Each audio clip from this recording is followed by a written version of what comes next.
Good morning, everybody. Welcome to another video, and this is going to be a little tricky.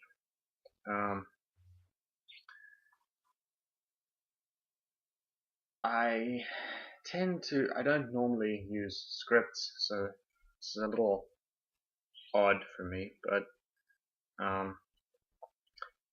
I put up a poll of sorts on Facebook. Brief, was that yesterday? To see what video I need to do next, because frankly, after my Spirited Away review, I had no idea what I was going to do. And now that I've actually got a bit of time on my hands, I can actually do a couple of different videos now. So the poll was simple: what should I do? Top 10 anime or manga review. And the feedback I got was do both. Okay, challenge accepted. So yeah, I guess that's a nice segue, isn't it?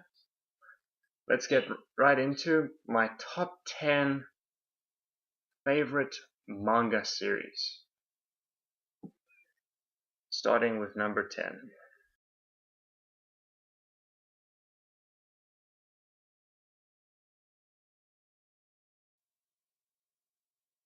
Okay, so to start the list off, we have Black Cat by Kentaro Yabuki. I think that's the right way to put it, unless you put his name the other way around. Two bounty hunters, the misadventures of two bounty hunters who are basically constantly broke. The one is a former assassin. It's got good humor in it. It's got a lot of really cool action scenes. It's not bad. You know, it's actually one of the first manga series that I ever read, so I think that would be good enough reason to put it here at number 10. Also, I loved the artwork. It was brilliant. So yeah.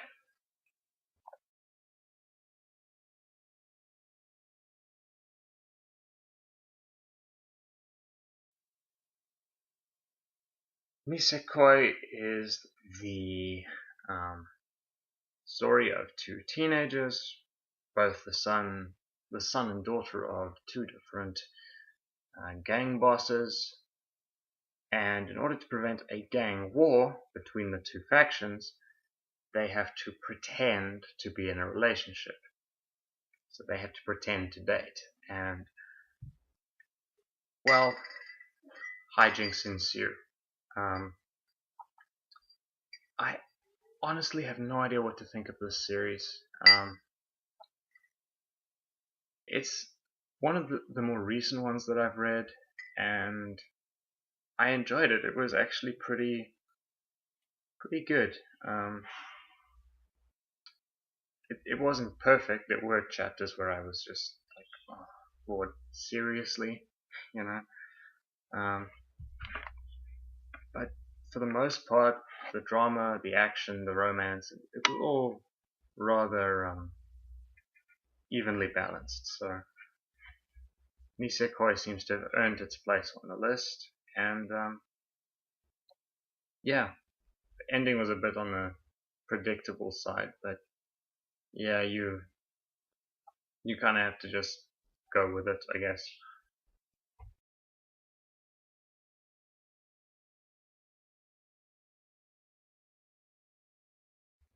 Food Wars, or the Japanese title Shokugeki no Soma.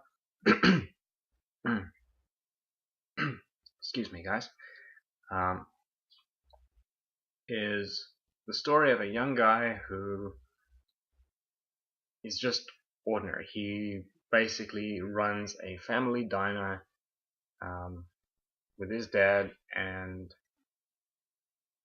somehow he ends up enrolled in this super elite culinary school and has to basically compete with other students to try and be the best or be the top student in the school. And I'm not going to say much more than that, because if I do, it's going to ruin the whole story for you guys if you haven't read it. So this is another series I only recently started reading. So far it's pretty good, but again, like Nisekoi, there are times where I just want to beat the main character over the head with a with a chair or something. I like the main character's optimism, primarily. The artwork is great, the humor is great, but I think it's really the characters and the sort of the charisma and the optimism that these characters display that makes this such an enjoyable series to read. So yeah, definitely worth checking out if you haven't checked it out already.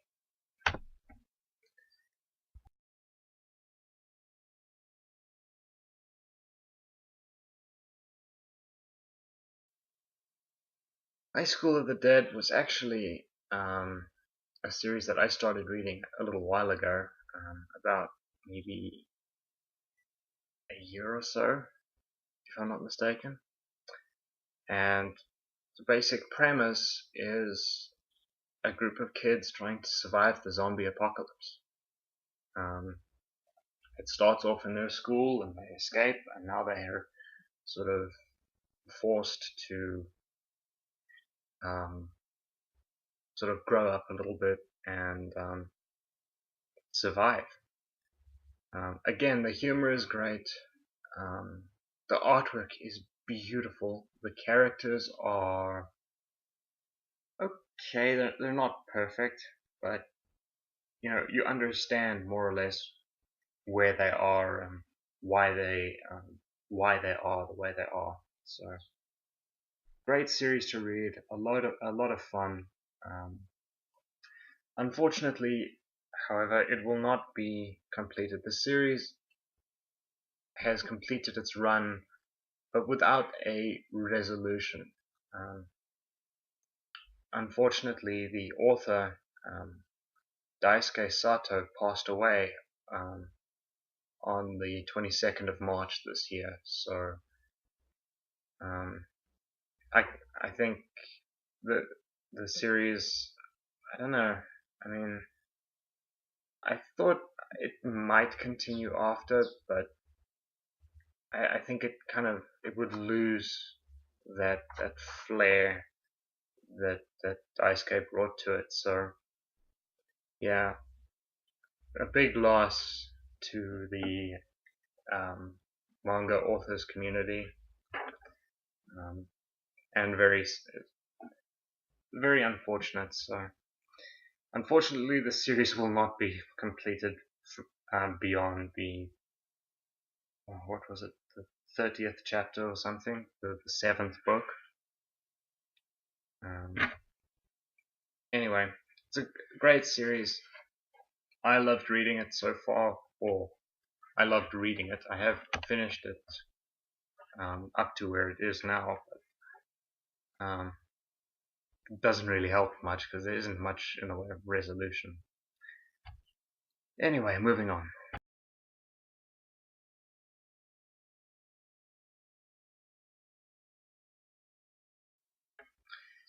Okay, Cradle of Monsters. At our number 6 spot, we're approaching the middle point on our list. And I'm probably going to butcher the Japanese name here. Morio no Yurikago, or the much easier to pronounce Cradle of Monsters in English. Another zombie apocalypse series, this time, and again it focuses on just survive apocalypse. The only difference is that they were on a school trip when it happened, and the outbreak is limited to where they are. They were on a cruise liner, basically on a school trip, cruising the ocean, and happens, we don't know what, but the crew ends up turning zombies. The ship capsizes in the middle of the ocean, and now the few survivors, the protagonists, the characters, have to survive only the water that's flooding into the ship, or zombies, but they also have to survive others who seem to be completely crazy. Series, loads of the artwork is a little different, but it feels stiff, if that makes any sense.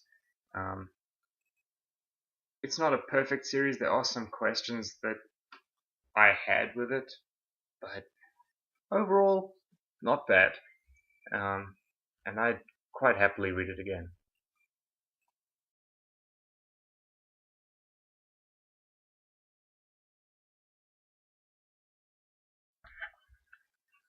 I just want to check that I have the pronunciation.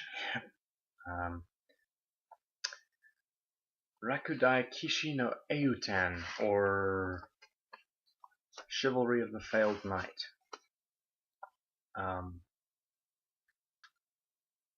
This is a series, again, I read this recently,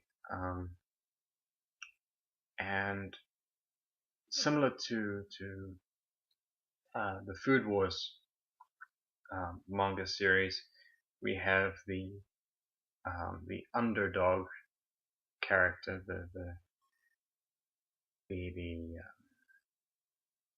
oh, good grief, I don't know how to explain it. Basically, the story takes place in a world where magic is commonplace. They have what they call the mage knights, and based on your ability, you're given a rank: A, B, C, and so on. And the main character is Ikki Kurugan, and he is a failed knight, an F-class knight, basically. And he's basically trying to sort of prove his worth, be the best student that he can be. Oh my word. It sounds like a Naruto ripoff, doesn't it? Or maybe it's like a Dragon Ball thing. I don't know. He's got a bit of a Goku thing going there. But it's definitely an interesting series. You get a bit of the main character is a bit of a nuisance sometimes. Again, with a lot of these series, you want to beat the main character over their head. But in this case, even though you get those moments where you're just like, come on, just stand up for yourself for a change. He does, but the way he does it is sort of just by letting them push him around a little bit. So that kind of got my hackles up at first. Once I got used to it, it was pretty good. And the humor is spot on again. Great humor. The characters are relatively likable. There are some that just don't kind of stick with me. And the romance element is okay, I guess. It doesn't feel forced or anything. It just feels kind of rushed, for lack of a better word. I think that's pretty much everything I can say here. So, yeah, moving on to the next entry.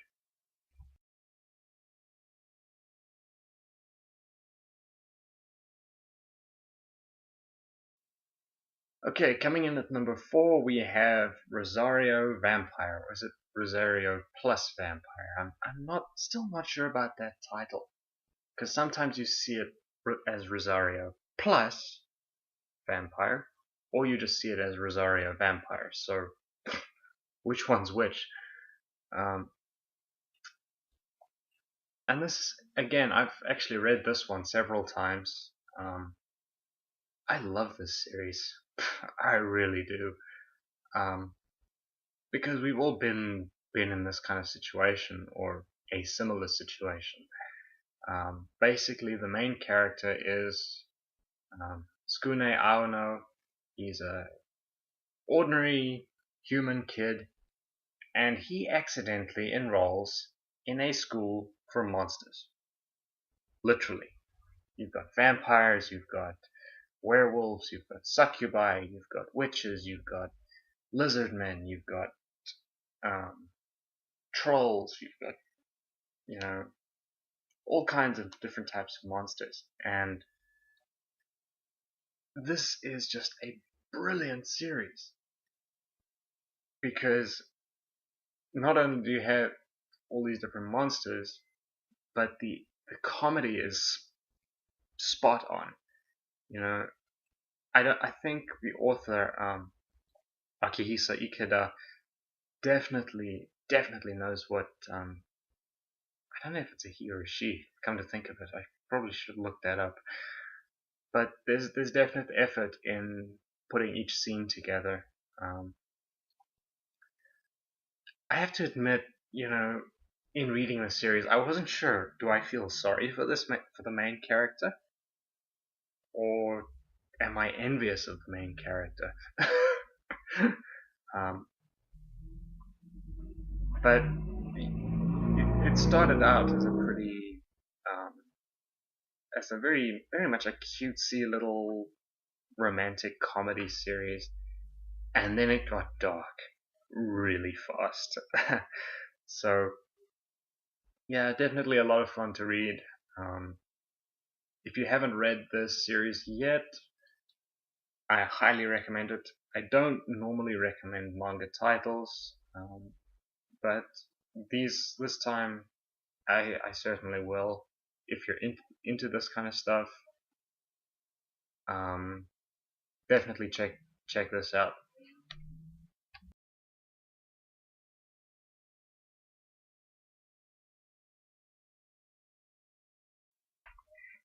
Okay, the top three entries here. We're nearing the number one entry, and okay, I'm rambling. All right, so coming in at number three, we have Seo Koji's Princess Lucia, and this is an interesting series.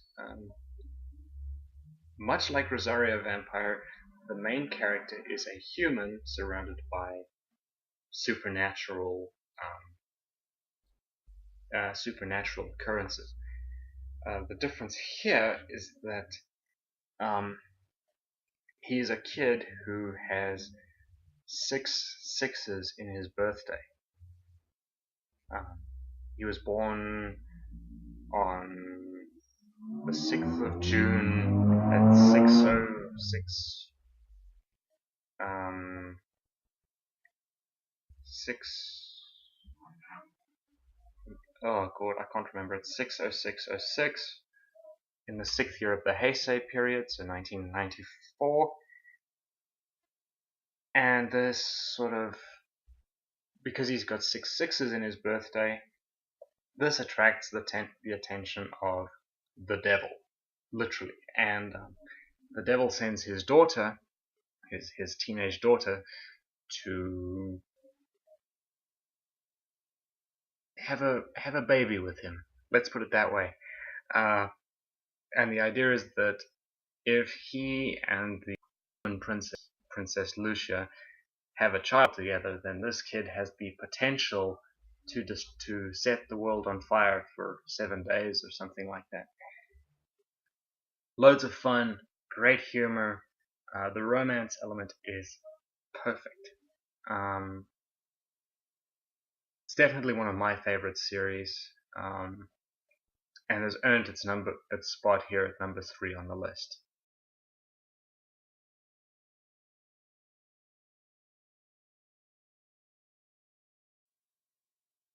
Okay, so number 2 entry on this list, Rappy Run Guy. How can I explain this? The English title is Ninja Girls. So if that doesn't tell you, then I don't know what will. This is again one of the early series that I read. The story follows a young man who is pretty much an outcast by the name of Raizo Katana, and he's an outcast. The locals think he's the child of a demon because he's got a horn in the middle of his forehead, and so he lives on his own except for his mother, mother who is this sentient gravestone, I guess, who basically does whatever to express her. She expresses her approval. If she wants to stop him from doing something, she tends to either fall on his head or jump up and smack him in the chin or something like that. It's great fun. It really is. But this kid rescues a female ninja from drowning, basically. And when she wakes up, she basically declares that he is her master now. Take that however you will. And yeah, the chaos and hilarity ensue, and the story picks up from there. I loved the characters. The character of Riser was a bit of an annoyance, like most of the main characters on this list. But wow, was this guy was just annoying, and yet you can't help but sympathize with him because he spent most of his life being treated like filth by everyone except for his, living gravestone mother. So, yeah, great fun, great humor. Although the very the scantily clad women in this series might be a little bit off-putting for some readers. But if you're looking for something that's got a good sort of emotional story at its core, then this is a good one to try.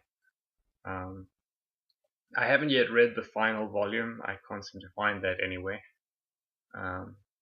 But what I have read so far in the first sort of 8 books is promising. It is really good. So definitely worth reading if you get the chance.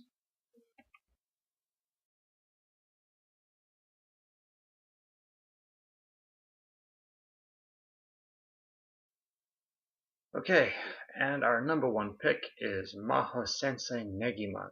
Again, a series I read very early on. One of the first series that I read, along with Black Cat and a couple of the others on this list. And here, the hilarity and everything basically ensues from day 1. Because we have our main character, Negi Springfield, who is this 10-year-old mage. And he wants to be great. He wants to sort of be as strong or stronger than his father, the Thousand Master, as he's called. And he, of course, is sent after he graduates from mage school or something. He is sent out into the normal world, to the human world, in a way, or I guess you could say, and he's sent to the human world, the normal world, to be an English teacher at an all-girls middle school. Do I really need to say more? um, Again, in spite of the sort of the sort of cutesy school life comedy beginning, this series actually does get pretty dark and pretty mature.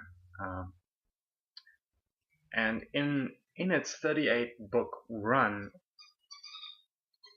I actually laughed more times with this series than I have with any other series on this list. And I've read this a couple of times, and I've loved every single aspect of it. Every time I read it, I laugh, I enjoy it, and it's an odd mixture of the sort of fantasy things and sort of the school life, the comedy, the romance aspects. It's all more or less balanced, but I can't really put my finger on it. But there was something about the series that bothered me, and I can't quite put my finger on it. I've read this series, I think, 5 or 6 times now, and I'm still confused by some of the stuff. But then again, I guess that's what makes the reading experience all the more enjoyable, being able to come up with fan theories and stuff like that. So definitely a lot of fun. The humor is great, and the characters are wonderful. The artwork is beautiful.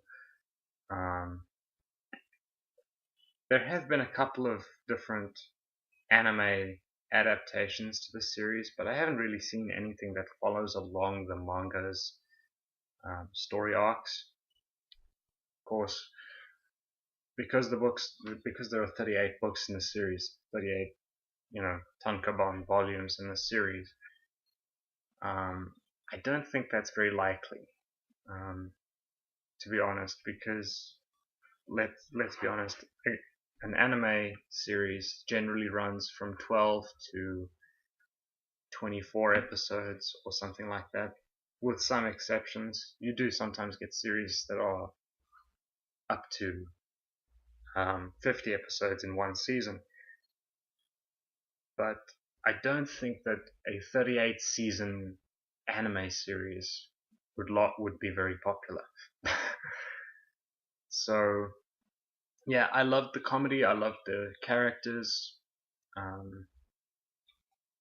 and I think this series has definitely earned its place as number 1 on this list at this point. Okay, my view might change at some point along the lines, but for now, Maho Sensei Negima has the number 1 spot on this list. So guys, those are my picks for the top 10 manga series. Remember, this is just my personal list. But yeah, let me know what you think. Have you read any of these series? What did you think of the series if you have read it? Do you have a top 10 manga series list? Yeah, you can tell me all of those things in the comments section, and yeah, I think that's pretty much everything. I really should have had my script printed out and had it right in front of me, shouldn't I? I'm just trying to think now. Yeah, okay, so I still have a top 10 anime list to make, an anime review and a manga review to put together to complete the challenge that that the feedback that I got from the poll gave me. So um, yeah, um, I will be doing some stuff on Instagram as well. All the links and everything will be in the if you're on the YouTube channel, all the links will be in the description or on screen right now. Um, Otherwise, you'll find them in the end credits. Um, I'll put them all in the end credits for you. And yeah, let me know what you thought. I hope you enjoyed the video. I certainly had fun revisiting these series, although ranking them was kind of difficult. So yeah, thank you so much for watching, and stay tuned for the anime list and the manga and anime reviews. Those are coming as soon as I can get them up on the YouTube channel, of course. So I will see you then. Yeah. Cheers, guys. Thanks for watching.